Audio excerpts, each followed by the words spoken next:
Morning. हम लोग पढ़ रहे थे क्लास 9 का पहला चैप्टर जो केमिस्ट्री का है, हमारे आसपास के पदार्थ। उसमें हमने इसके पहले वाले वीडियो में 8 तक क्वेश्चन करा दिए थे और आज क्वेश्चन 9 नंबर कह रहा है कि निम्नलिखित तापमान को सेल्सियस में बदले। देखिए, सेल्सियस में बदलना है और दिया है तापमान किसमें, केल्विन में दिया है। तो सबसे पहले हम यहाँ पे लिखेंगे कि केल्विन से सेल्सियस में बदलने के लिए केल्विन से सेल्सियस में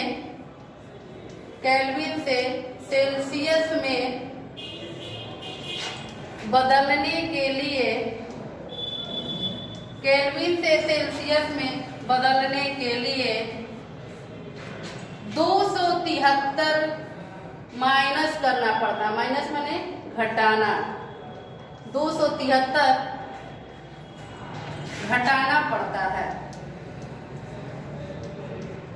दूसरा चीज देखिए, अगर तापमान केल्विन में दिया है तो सेल्सियस में बदलने के लिए हम क्या करेंगे, जितना तापमान केल्विन में दिया रहेगा उसमें से 273 हम क्या कर देंगे, माइनस कर देंगे।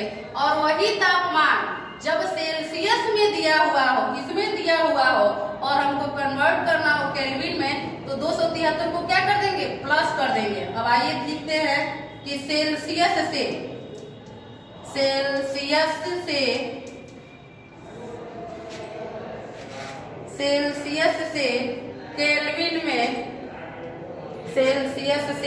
केल्विन में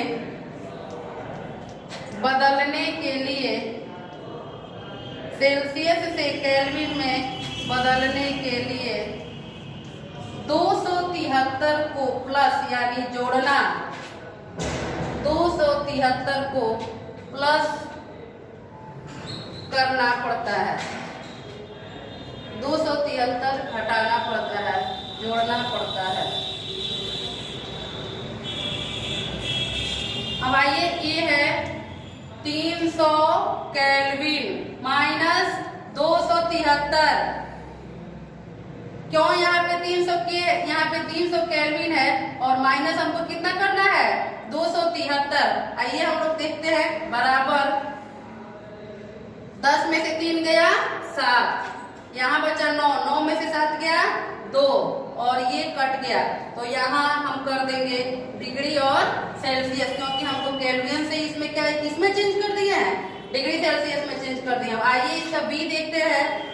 बी है 573 केल्विन माइनस 273 बराबर 3 और 3 क्या हो गया, 0, 7 और 7 0, 5 में से 2 गया 3, 100 डिग्री सेल्सियस। इसके बाद है क्वेश्चन नंबर 10। आइए आप लोग इसको समझ लीजिए और लिख लीजिए। इसके बाद हम कराते हैं क्वेश्चन नंबर 10।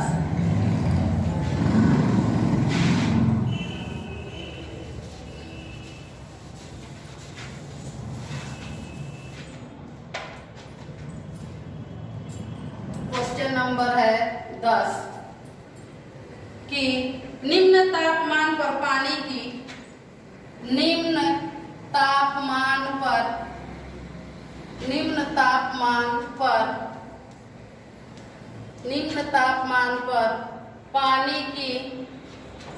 पानी की भौतिक अवस्था, निम्न तापमान पर पानी की भौतिक अवस्था क्या होगी, भौतिक अवस्था क्या होगी।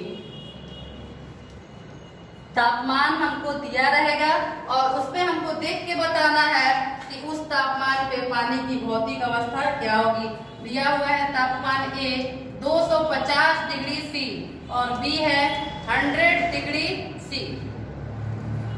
तो उत्तर लिखते हैं हम ए का। ए है 250 डिग्री सी पर जल तथा वाष्प, 250 डिग्री सी पर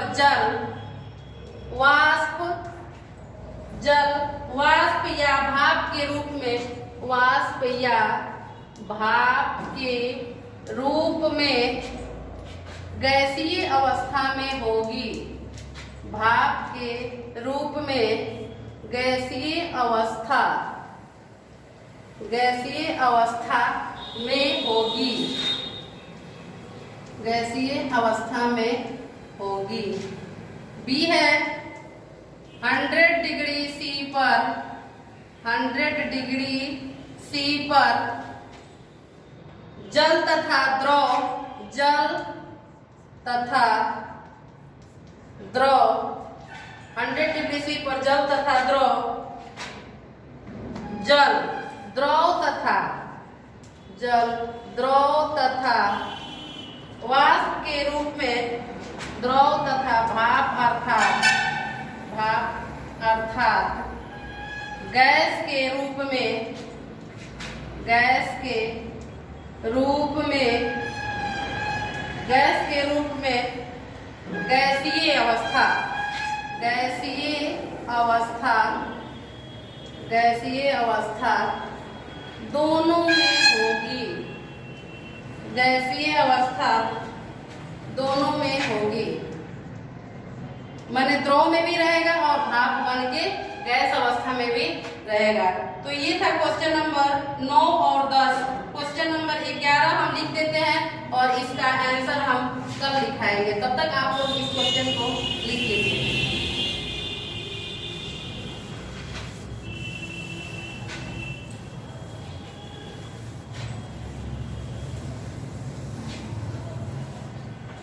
क्वेश्चन नंबर 11 है,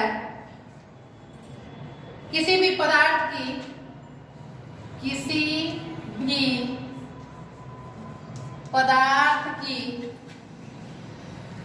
किसी भी पदार्थ की अवस्था परिवर्तन के दौरान, अवस्था परिवर्तन के दौरान तापमान, तापमान स्थिर क्यों रहता है, तापमान स्थिर क्यों रहता है। आइए हम कर ही देते हैं इसका भी आंसर। कह रहा है कि जब ठोस पदार्थ को गर्म किया जाता है, जब ठोस पदार्थ को, जब ठोस पदार्थ को गर्म किया जाता है, जब ठोस पदार्थ को गर्म किया जाता है, गर्म किया जाता है तो उसके गलनांक पर, तो उसके गलनांक पर, उसके गलनांक पर पहुंचने के बाद, उसके गलनांक पर पहुंचने के बाद, उसके गलनांक पर पहुंचने के बाद तापमान नहीं बदलता, तापमान नहीं बदलता, तापमान नहीं बदलता जब तक, जब तक संपूर्ण, जब तक संपूर्ण पदार्थ, जब तक, जब तक संपूर्ण पदार्थ पिघल नहीं जाता, जब तक संपूर्ण पदार्थ पिघल, जब तक संपूर्ण पदार्थ पिघल नहीं जाता, जब तक संपूर्ण पदार्थ पिघल नहीं जाता। इसका कारण यह है कि, इसका कारण यह है कि, इसका कारण यह है कि दी गई ऊष्मा पदार्थ के कणों के बीच, दी गई ऊष्मा पदार्थ के, दी गई ऊष्मा पदार्थ के, पदार्थ के कणों के बीच, पदार्थ के कणों के बीच, पदार्थ के कणों के बीच आकर्षण बल को, आकर्षण बल को, आकर्षण बल को कम करके पदार्थ की अवस्था, पदार्थ की अवस्था, पदार्थ की अवस्था माने ठोस से द्रव, पदार्थ की अवस्था ठोस से द्रव, पदार्थ की अवस्था ठोस से द्रव को बदलने में उपयोग होता है, को बदलने में उपयोग होता है, बदलने में उपयोग होता है, जिसे गुप्त ऊष्मा कहते हैं, जिसे गुप्त ऊष्मा, जिसे गुप्त ऊष्मा कहते हैं, जिसे गुप्त ऊष्मा कहते हैं। इसी प्रकार जब द्रव पदार्थ, इसी प्रकार जब द्रव पदार्थ, इसी प्रकार जब द्रव पदार्थ क्वथनांक पर वाष्प में बदलता है, क्वथनांक पर वाष्प में बदलता है,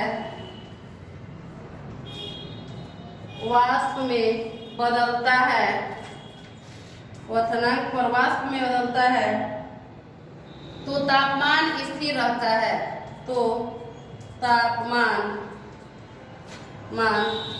स्थिर रहता है, तापमान स्थिर रहता है, क्योंकि द्रव को दी गई ऊष्मा, क्योंकि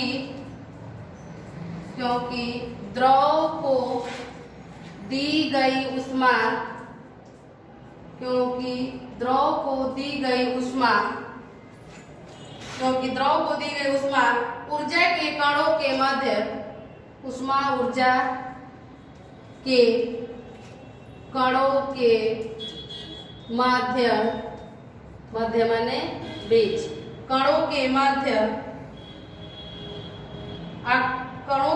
आकर्षण बल को कम करने के लिए, मध्य आकर्षण बल को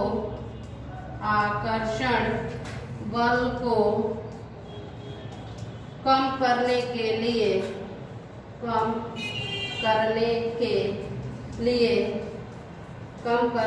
लिए प्रयुक्त होती है, कम करने के लिए प्रयुक्त होती है। इसलिए अवस्था परिवर्तन के दौरान तापमान स्थिर रहता है। तो ये था क्वेश्चन नंबर 11। इसके बाद हम नेक्स्ट वीडियो में करेंगे क्वेश्चन नंबर 12 और जो भी क्वेश्चन बाकी है मेरा। तब तक के लिए आप लोग इस क्वेश्चन को अपने कॉपी में लिख लीजिए और घर पर रहिए, सुरक्षित रहिए और अपनी पढ़ाई करते रहिए।